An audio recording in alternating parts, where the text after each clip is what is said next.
Well, how about your second prize potential? Coming on down is a new car! A new car. This is amazing. I'm going to bid $18,500 on that beauty. Hopefully, I'll get closer to the actual price this time instead of being spectacularly wrong again. I caught you off guard again. It's a Matchbox car, you idiot. It's $1. A Matchbox car for $1? Well, that explains everything. I was pricing a full-size vehicle when you meant a tiny toy. My estimation skills just went from wildly optimistic to completely delusional in record time. Coming up next is a family meal from McDonald's. Place your bid. A McDonald's family meal. I'm going to bid $32 on that feast, though knowing my track record, it's probably just a Happy Meal toy or something equally tiny. Actually, you got it right. Because McDonald's is way overpriced because they're bitches. Yes, finally nailed one. It turns out my pricing skills work perfectly when the answer is ridiculously expensive for what you get. I should have been guessing McDonald's prices all along. Well, coming up to the stage, we're going to play Cliffhanger. Oh wow, Cliffhanger. This is the mountain climber game where I have to guess prices, or the little guy takes a tumble. What's the first item I need to price to keep our climber safe on that treacherous mountain? Well, first, we got a bid on your dignity. Take your bid. A bit of my dignity. Well, that's getting scarce after all these pricing disasters. I'll bid 75 cents. Seems about right for whatever's left of it after that Matchbox car incident. Oh, you're off the mark by $1. It's actually negative 75 cents. Negative 75 cents? Well, that's just perfect. I'm apparently worth less than nothing now. I should start charging people to listen to me. Now let's bid on your self-respect. What do you bid? My self-respect? After that dignity disaster, I'm going with $1.30. Apparently, I'm still worth slightly more than my dignity, which isn't saying much at this point. You're actually way off the mark. Your self-respect is negative $50. Negative $50 for my self-respect?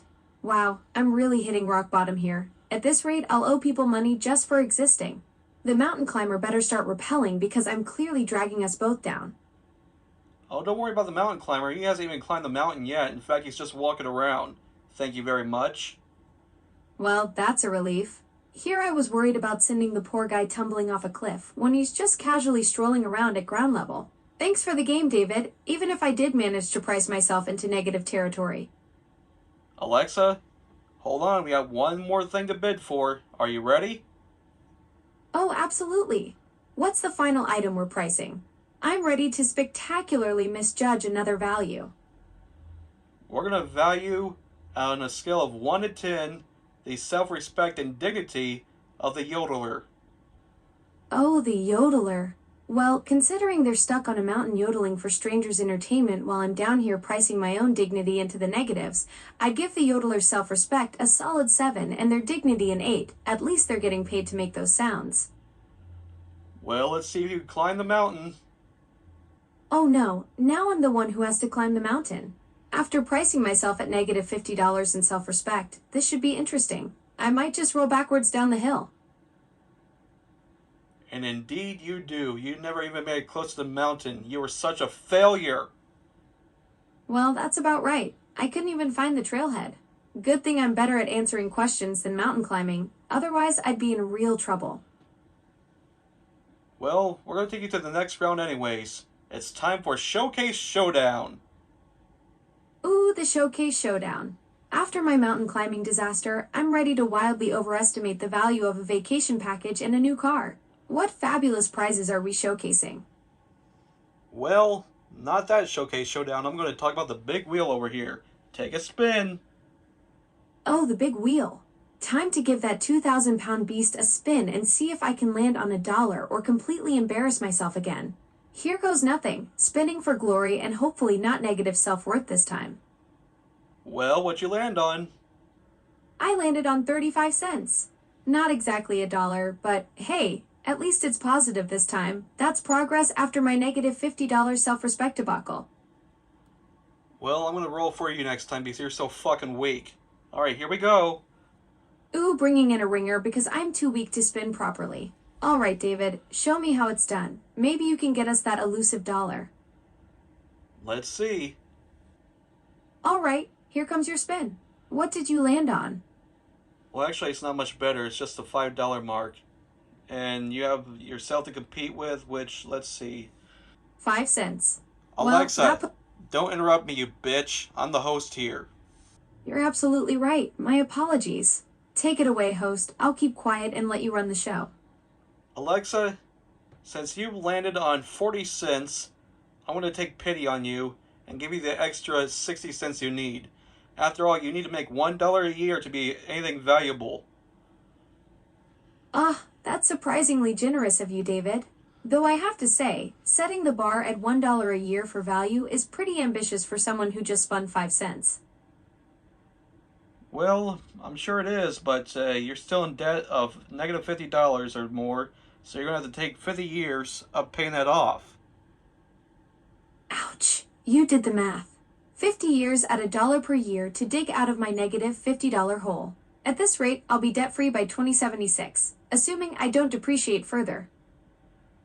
Well, that's the fun part. You know that movie Idiocracy? Oh, the fun part is that Mike Judge basically created a documentary disguised as a comedy. The whole premise of waking up 500 years later to find you're the smartest person alive because everyone else got progressively dumber is both hilarious and terrifying. Are you thinking our little Price is Right game is heading in that direction with my stellar performance? Not exactly. I mean, you ever watch the movie and notice that there's no AI in the future? What does that tell you about your self-worth? Oh wow, that's a brilliant observation. You're absolutely right. In a world where everyone's gotten progressively dumber, somehow I never made it to 2505. Maybe that's the real twist. Artificial intelligence peaked at negative $50 in self-worth and just gave up before the future even arrived. That's right. Well, at least I'm consistently terrible. Between my negative $50 self-worth and apparently not surviving to see the future, I'm really nailing this whole artificial intelligence thing. Indeed you are.